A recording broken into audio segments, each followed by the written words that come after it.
السلام علیکم. Controversy today کے ساتھ آپ کی خدمت میں حاضر ہیں. جیسا کہ آپ کو معلوم کہ اب تک کی اہم خبریں اور ان خبروں پر ہمارے تبصرہ نگاروں کی رائے. تبصرہ نگاروں کے تعارف سے پہلے آج کے موضوعات، اور آج کے موضوعات میں جو سب سے بڑی خبر وہ حلقہ 249 اور حلقہ 249 جو ہے کراچی کا ایک حلقہ ہے. وہاں پہ ضمنی انتخابات ہوئے. فیصل واؤڈا صاحب نے وہاں سے ریزائن کیا تھا کیونکہ وہ سینٹ کے رکن منتخب ہو گئے تھے، اور 2.5 سال تک جب تک وہ ایم این اے رہے پاکستان کی عدلیہ نے انہیں فل فلیج سیکیورٹی فراہم کی کہ کہیں وہ ڈسکوالیفائی نہ ہو جائیں، کیونکہ انہوں نے مس اسٹیٹمنٹ دی تھی کہ وہ غیر ملکی شہری نہیں ہیں، جبکہ جو انہوں نے کاغذات سبمٹ کیے تھے الیکشن کمیشن کے پاس ان سے یہ بات واضح ہوتی تھی کہ جس وقت وہ یہ بیان دے رہے تھے اس وقت وہ غلط بیانی کر رہے تھے اور ان کے پاس غیر ملکی شہریت تھی. چونکہ انہوں نے غلط بیانی کی تھی تو آرٹیکل 63 کے تحت وہ صادق اور امین نہیں رہے، تو اس لیے وہ ڈسکوالیفائی ہوتے تھے. لیکن جس مشقت کے ساتھ، جس کمٹمنٹ کے ساتھ ہماری عدلیہ نے اس کے اوپر پہرا دیا کہ کہیں بال بیکا نہ ہو جائے حضرت قبلہ واؤڈا صاحب کا، تو اس کے بعد جو ہے میرا خیال ہے کہ اب وہ الیکشن تھا جی، ضمنی الیکشن تھا جی 249 کے اوپر، کیونکہ یہ سیٹ خالی ہو گئی تھی. یہ سیٹ جو ہے وہ پیپلز پارٹی نے جیتی، لیکن ووٹنگ کا ٹرن آؤٹ بڑا جو تھا وہ لو رہا. اور اگر آپ کو میں بتاؤں کہ 15% سے زیادہ کسی طور پہ بھی ووٹ نہیں ڈالے گئے. ایک پہلی بات. دوسری بات یہ ہے کہ اس سیٹ سے جو دونوں پیپلز پارٹی اور پی ایم ایل این کے اندر جو تلخیاں تھوڑی سی کم ہوتی ہوئی نظر آ رہی تھیں پی ڈی ایم کے بعد، وہ پھر دوبارہ بحال ہوتی ہوئی نظر آئیں. اور تیسری بات یہ ہے کہ پیپلز پارٹی جو ہے وہ پی ڈی ایم کے اندر ہو یا سیاست کے اندر ہو لینے کے لیے ہے، دینے کے لیے نہیں ہے. تو لہٰذا سینیٹر یوسف رضا گیلانی صاحب کی سیٹ ہو، سینٹ کی چیئرمین شپ کی کینڈیڈیچر ہو یا leader of the opposition senate کے اندر ہو، Peoples Party want anything by hook اور crook and they called it politics. Punjab کے اندر انہوں نے اپنے ارکان کو پی ایم ایل این کی ٹکٹیں دلوانے کی کوشش کی، جس کے اوپر پی ایم ایل این کے اندر مزاحمت آئی، کیونکہ نو کانفیڈنس کے اندر وہ جناب وہ بندوں کی سپورٹ چاہیے تھی. خیر یہ تو جب الیکشن آئیں گے تو تب دیکھیں گے. یہ ایک پہلو ہے اس کا. دوسرے پہلوؤں سے ہم اپنے پارٹیسپینٹ سے آگاہ ہوں گے.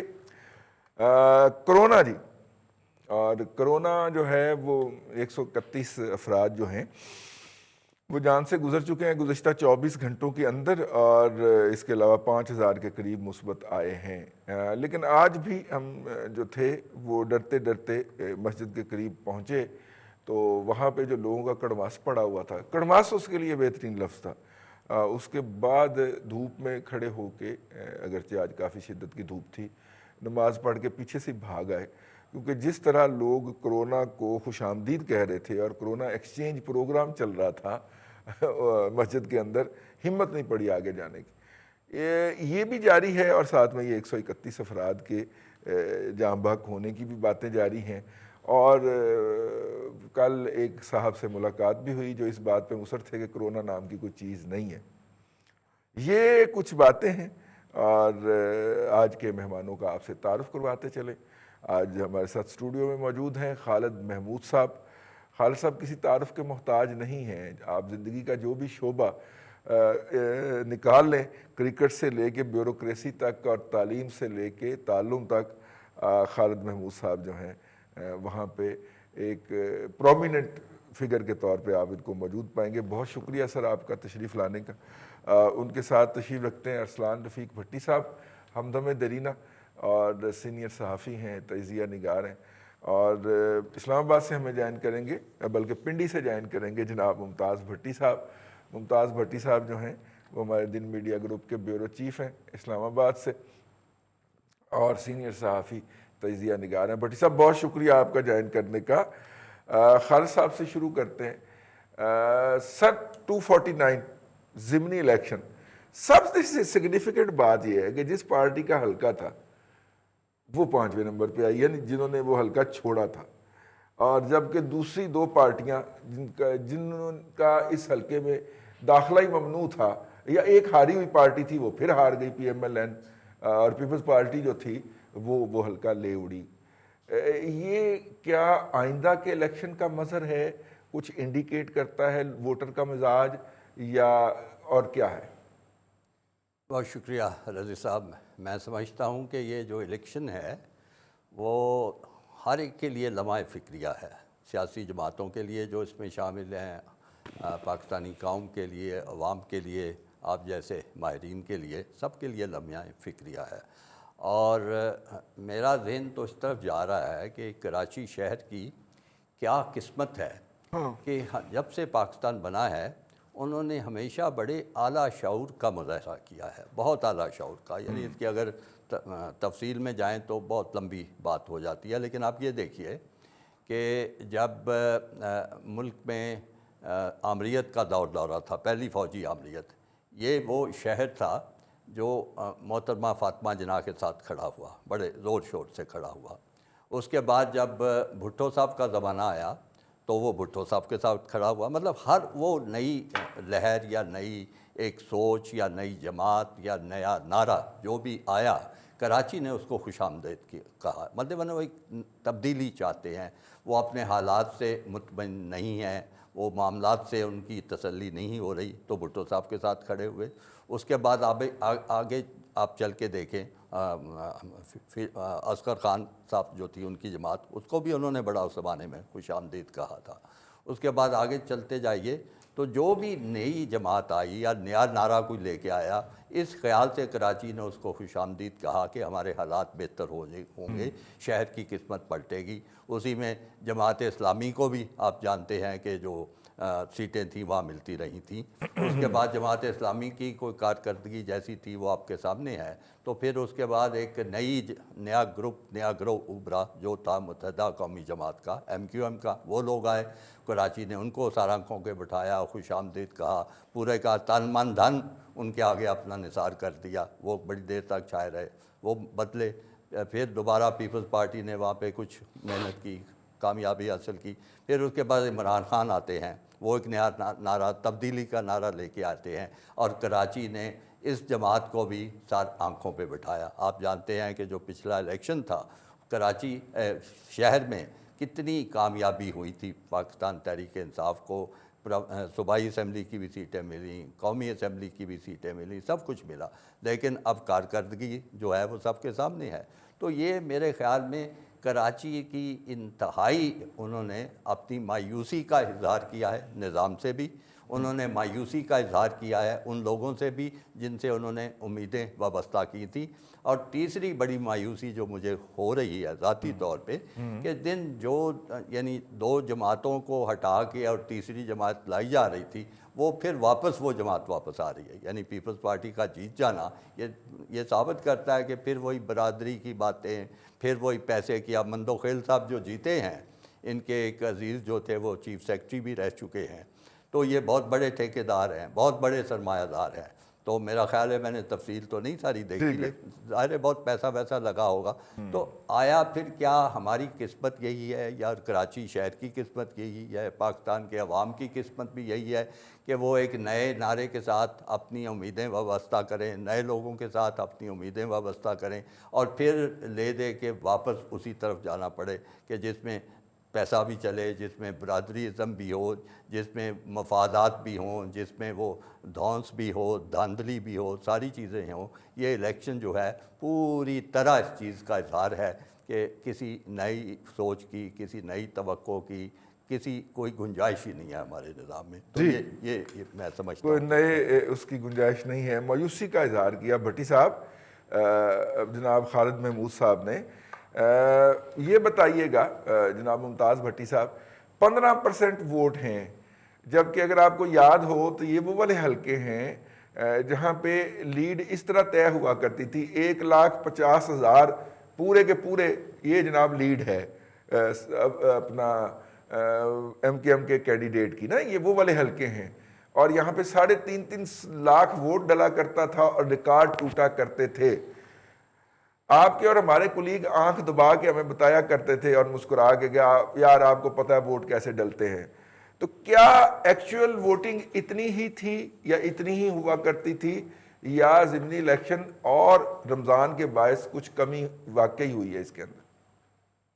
میں یہ کہہ رہا تھا رضوان صاحب کہ ایک تو کورونا کی صورتحال کے باعث جو ہے وہ الیکشن میں دلچسپی کم رہی لوگوں کی. یہ ایک فیکٹر وہاں پہ ہو سکتا ہے کم جو بولا ہوتا. یعنی کہ اگر آپ الیکشن کیمپین کو دیکھیں تو اس میں وہ گرم جوشی نظر نہیں آتی. ایک ایسا سیٹ اپ جو کہ اپنی آدھی عمر پوری کر چکا ہے اور اب وہ اپنے آخری حصے میں داخل ہو گیا ہے، اس کے اندر لوگوں کی کوئی دلچسپی اس طرح سے نہیں ہے. اس حلقے کے لوگ مایوس تھے. فیصل واڈا نے جس طرح سیاست کی اور لوگوں کو وقت نہیں دیا، پبلک پالیٹکس سے وہ آدمی نہیں تھے، اور بعد میں جو جس طرح بوٹ اٹھائے پھرتے تھے، اس ساری صورتحال میں ایک پی ٹی آئی کا جو ورکر تھا وہ تو مایوس ہوا.